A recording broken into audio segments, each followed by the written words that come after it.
Hey everyone and welcome. सोचो आपके आसपास हर चीज, लिटरली हर चीज के अंदर एक राज छिपा है। आज हम वही राज खोलने वाले हैं। We are going on a detective journey, सीधा एटम के दिल में। रेडी हो इस जासूसी के लिए? ओके, सो फॉर सेंचुरीज सबको लगता था कि एटम बस एटम है, the smallest thing possible, indivisible, जिसे आप तोड़ ही नहीं सकते। End of story. बट फिर ना कुछ वियर्ड चीजें होने लगी। जैसे आपने ट्राई किया है कभी, सूखे बालों में कोम घुमाओ और फिर उसे छोटे छोटे पेपर के पीसेस के पास ले जाओ, दे जस्ट स्टिक। ये छोटा सा सिंपल सा मैजिक ट्रिक एक्चुअली पहला बड़ा क्लू था कि एटम के अंदर एक पूरी की पूरी सीक्रेट वर्ल्ड है। Alright, so here's our game plan for this investigation. We'll start with the first clues, then check out a really strange first model. I mean, it's like a watermelon. फिर एक shocking experiment के results देखेंगे जो सब कुछ बदल देगा. We'll solve the mystery with Bohr's model, and finally समझेंगे कि ये atoms आपस में दोस्ती कैसे करते हैं. Let's do this. So let's set the scene. It's the end of the 19th century. Scientists like Dalton have pretty much declared atom is the smallest thing. Period. Case closed. But, nature had other plans. छोटे छोटे clues जैसे static electricity बार बार hint दे रहे थे कि नहीं, the story isn't over. Atom के अंदर एक दरवाजा है और बस उसे खोलना बाकी था। I mean, think about it. It's simple logic, right? जब आप कॉम को अपने हेयर से रब करते हो तो उस पर एक चार्ज आ जाता है। बट ये चार्ज आया कहाँ से? हवा से तो नहीं टपका। इसका मतलब सिंपल है, उन चीजों के अंदर ही कुछ चार्ज्ड पार्टिकल्स होने चाहिए। और अगर एटम के अंदर पार्टिकल्स हैं तो फिर वो इंडिविजिबल यानी ना टूटने वाला कैसे हो सकता है? Boom, this was the first big proof कि एटम के अंदर कुछ सब एटॉमिक प्लेयर्स छुपे हुए हैं। And just like that, our science detectives found them. Let's meet the cast. First up, the Electron, discovered by J.J. Thomson. ये है हमारा negative player, super light, mass almost zero. Then comes the Proton, found by E. Goldstein. ये है positive team का heavyweight champion. I mean, it's about 2,000 times heavier than an electron. तो अब हमारे पास positive और negative दोनों थे. But the real million-dollar question was, ये दोनों एक atom के अंदर रहते कैसे हैं? So the first detective to take a crack at this case was J.J. Thomson himself, उसने सारे clues को जोड़ा और atom की पहली sketch बनाने की कोशिश की. And honestly, for his time, it was a brilliant idea, even if today it sounds a little like a watermelon. Thomson's idea was actually pretty clever and simple. Just picture a watermelon. The red fleshy part, वो पूरा एक sphere है positive charge का, और उसके अंदर जो seeds हैं, the black seeds, वो हैं negative electrons, just stuck inside. Simple, right? और सबसे cool बात, जितना total positive charge, उतना ही total negative charge. मतलब overall, the atom is perfectly neutral. It was a neat idea that explained why atoms don't have a charge. So, Thomson's model was simple. It explained neutrality. Case closed? Not so fast. जैसा हर अच्छी detective story में होता है, एक नया piece of evidence, एक नया experiment पूरी कहानी को पलटने वाला था।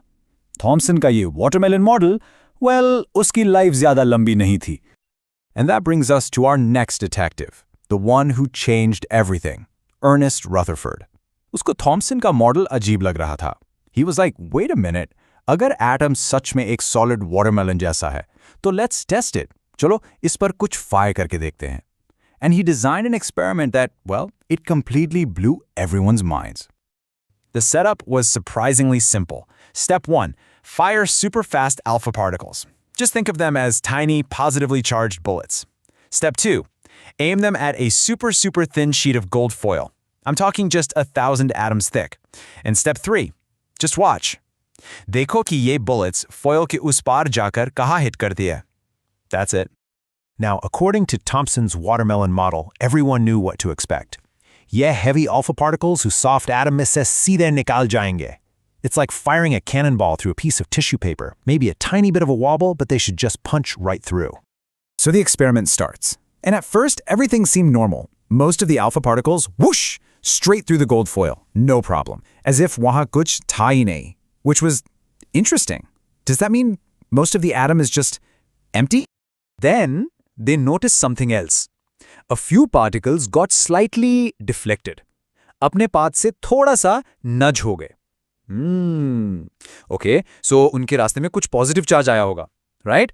Positive repels positive, पर ऐसी स्मॉल डिफ्लेक्शन का मतलब था कि ये पॉजिटिव चार्ज काफी स्कैटर्ड और वीक है।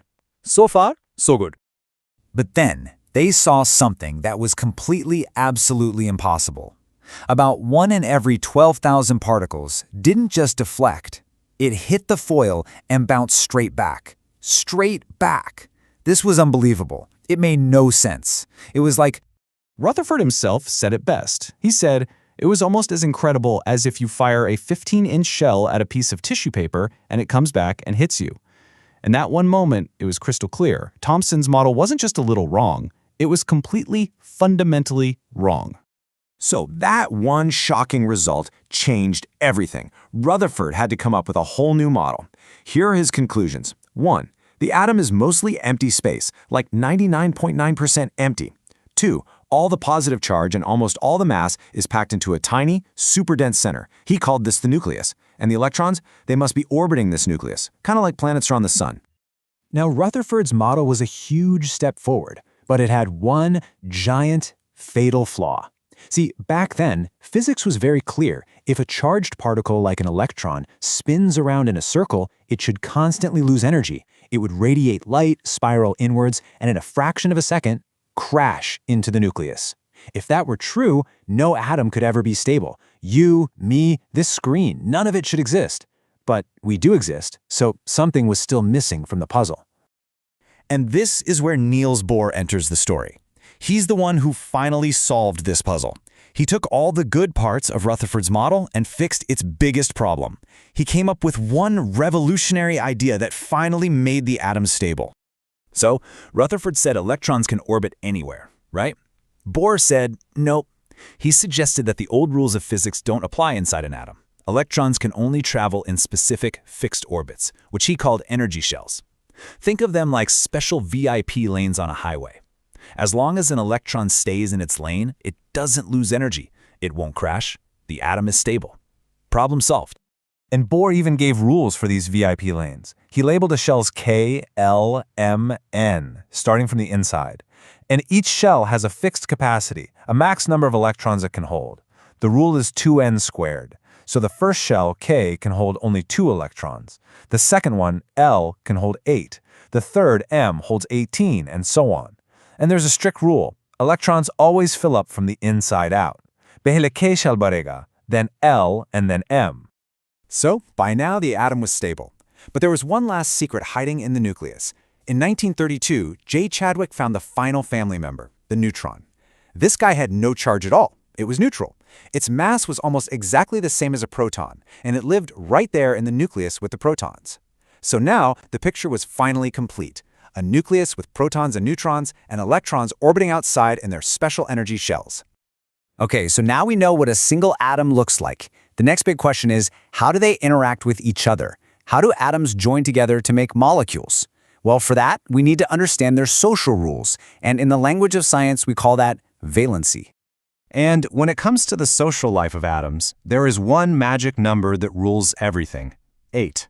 An atom is at its most stable, its most happy, when its outermost shell has exactly 8 electrons. It's called the octet rule. It's like having a full team of 8 players. If you have 8, your team is complete and you're stable.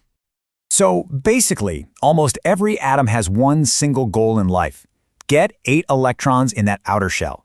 And to complete this octet, they'll do whatever it takes. They will gain electrons, lose electrons, or even share electrons with another atom. This combining capacity, this drive to get to 8, is what we call valency. Let's see this in action. Take sodium, Na. Its electron setup is 2, 8, 1. So its outer team has just one extra player. Now what's easier, finding 7 new players or just letting that one extra player go? Obviously, it's easier to lose one. The moment it does, its outer shell becomes the one with 8, stable. So its valency is 1. Now look at chlorine, Cl. Its setup is 2, 8, 7. Its team is just one player short. So instead of losing all 7, it will try to gain 1 electron. So its valency is also 1. So now that we know the structure and the behavior of atoms, we can finally give each one a unique ID card, a way to identify them. The first thing on this ID card is the atomic number, which we call Z. This is simply the number of protons in the nucleus. And this number defines the element. It's its fingerprint. If it has 6 protons, it is carbon, always. If it has 8, it is oxygen, always. It's non-negotiable. Next up is the mass number, or A. This is the total count of heavy particles in the nucleus. That's protons plus neutrons. We don't even count the electrons because they're so light, their mass is negligible. So for example, a version of carbon called carbon-12 has a mass number of 12. That means it has 6 protons and 6 neutrons in its nucleus. Now, these two numbers give rise to a really interesting idea called isotopes. You can think of isotopes as different flavors of the same element. They have the same number of protons, because that's the element's identity, but a different number of neutrons.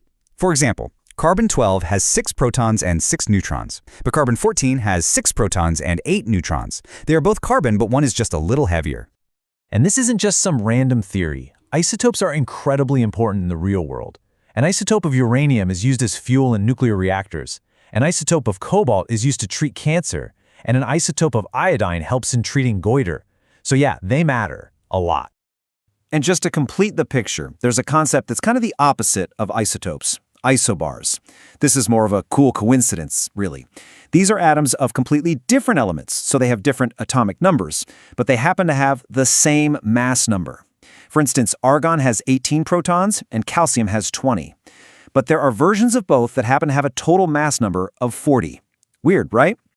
So there you have it. We've journeyed right inside the atom, from its tiny particles to the rules that govern how they connect. It's amazing, isn't it? These few simple building blocks and these few simple rules, and when you combine them in different ways, they create everything. Everything we see, everything we touch, everything we are. Which leaves you with a final mind-boggling thought. How can such a vast, complex universe be built from such simple beginnings? Just